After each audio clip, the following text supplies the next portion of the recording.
Alkyl হ্যালাইডস এবং aryl হ্যালাইডসের কিছু গুরুত্বপূর্ণ প্রশ্ন নিয়ে আজকে আমরা আবার আলোচনা করব। তো প্রথম প্রশ্নটাই দেখো, explain the preparation of alkyl iodides by Finkelstein reaction. তো এটা একটা ইম্পর্টেন্ট নেম রিয়াকশন।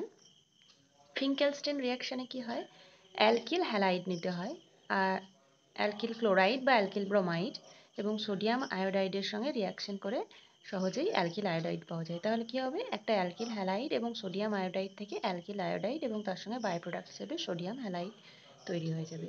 পরের রিয়াকশনটা দেখো, what is Swarts reaction. Swarts রিয়াকশনটাও খুব ইম্পর্টেন্ট একটা নেম রিয়াকশন। এখানে কি করা হয়, মিথাইল ব্রোমাইড বা ক্লোরাইড নেওয়া হয়, অর্থাৎ অ্যালকিল ব্রোমাইড বা ক্লোরাইড এবং তার সঙ্গে সিলভার ফ্লোরাইড রিয়াকশন করে অ্যালকিল ফ্লোরাইড তৈরি করা হয়। তাহলে দেখো, এই যে ফিঙ্কেলস্টাইন রিয়াকশন, এখানে জেনারেট করা হয়েছিল অ্যালকিল আয়োডাইড এবং অ্যালকিল ফ্লোরাইড জেনারেশনের একটা সিম্পলেস্ট ওয়ে হচ্ছে এই সোয়ার্টস রিয়াকশন, যেখানে রিয়েজেন্ট হিসেবে কি করা হয়, ইউজ করা হয় সিলভার ফ্লোরাইড। নেক্সট কোয়েশ্চেন দেখো, explain the product formed when toluene is treated with halogen X2 is equal to Cl2 Br2 I2 বা F2 হতে পারে in presence of metal catalyst iron এবং ডার্ক কন্ডিশনে। তো এখানে দেখো প্রোডাক্টগুলো কি হয় না, একটু দেখিয়ে দিই। এই যে টলুইনটা ছিল, এখানে যদি Cl2 Br2 নেওয়া যায়, তখন প্রোডাক্টটা তৈরি হয়ে যায় কি,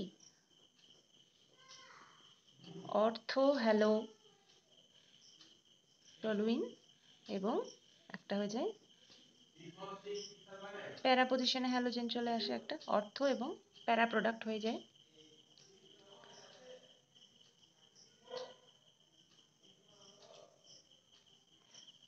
আর এই প্রসেসে ফ্লোরিনের হাই রিঅ্যাক্টিভিটির জন্য যে F2 যেটা, এটা কিন্তু হাইলি রিঅ্যাক্টিভ, সেই জন্য এখানে অর্থোফ্লোরোটলুইন বা প্যারা ফ্লোরোটলুইন জেনারেট করা যায় না।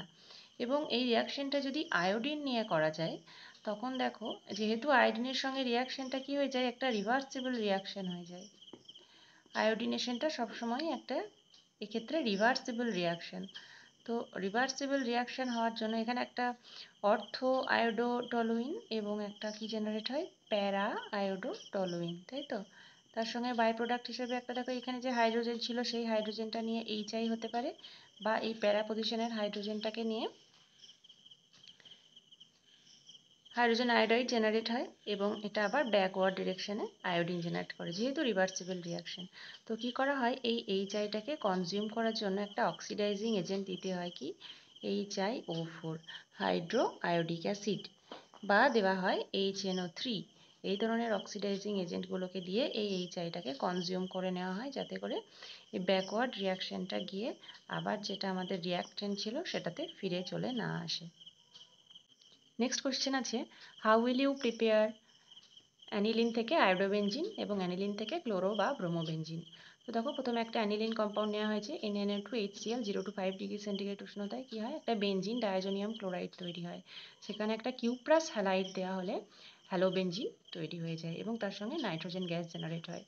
এই রিয়াকশনটাই কিন্তু শুধুমাত্র ক্লোরিন বা ব্রোমিন যদি হ্যালাইড হয় সেক্ষেত্রে এটা জেনারেট করা যায়, কিন্তু আয়োডোবেনজিন তৈরি করতে গেলে এই কিউপ্রাস হ্যালাইডটা আর প্রয়োজন পড়ে না। সেক্ষেত্রে simple potassium iodide benzene diazonium ক্লোরাইডের মধ্যে দিলেই আমরা আয়োডোবেনজিন পেয়ে যাব। নেক্সট কোয়েশ্চেন দেখো, arrange in decreasing order of boiling points. Boiling পয়েন্টসে ডিক্রিজিং অর্ডার অনুযায়ী সাজাতে হবে অ্যালকিল আয়োডাইড, ব্রোমাইড, ক্লোরাইড এবং ফ্লোরাইড। এই যে এটা দেওয়া আছে, তো অর্ডারটা হচ্ছে কি, আয়োডাইডের অ্যালকিল আয়োডাইডের বয়েলিং পয়েন্টস হচ্ছে সব থেকে বেশি, তাই তো, এবং অ্যালকিল হ্যালাইডের ফ্লোরাইডের বয়েলিং পয়েন্ট সব থেকে কম। এটা কেন হচ্ছে, কারণ দেখো যত বয়েলিং পয়েন্ট ধীরে ধীরে ডিক্রিজ করছে আয়োডাইড, ব্রোমাইড, ক্লোরাইড এবং ফ্লোরাইডে। তো এটা কেন হচ্ছে, যত সাইজ ডিক্রিজ করছে হ্যালাইডগুলোর, with decreasing size of the halides the magnitude of van der Waals forces decreases। Size যত ডিক্রিজ করছে ততই ভ্যান ডার ওয়াল ফোর্সের যে ম্যাগনিটিউড সেটাও কমে যাচ্ছে, তার জন্য বয়েলিং পয়েন্টটাও ধীরে ধীরে ডিক্রিজ করে যাচ্ছে। So this is the order.